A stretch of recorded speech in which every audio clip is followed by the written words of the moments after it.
عبداللہ ابن عباس روایت کرتے ہیں جب حضور واپس آئے،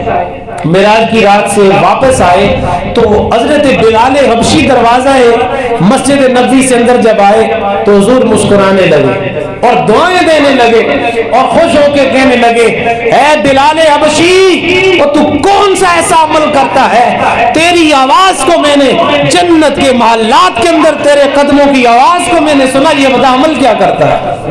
اے بلال حبشی، تیرا مقام تو حبشہ کا غلام تھا، تجھے کوئی پوچھتا نہ تھا، لیکن بلال آج دیکھ تجھے اللہ نے عظمت کتنی دی ہے، کعبۃ اللہ کی چھت پہ کھڑا ہو کے اذانیں تو سناتا ہے،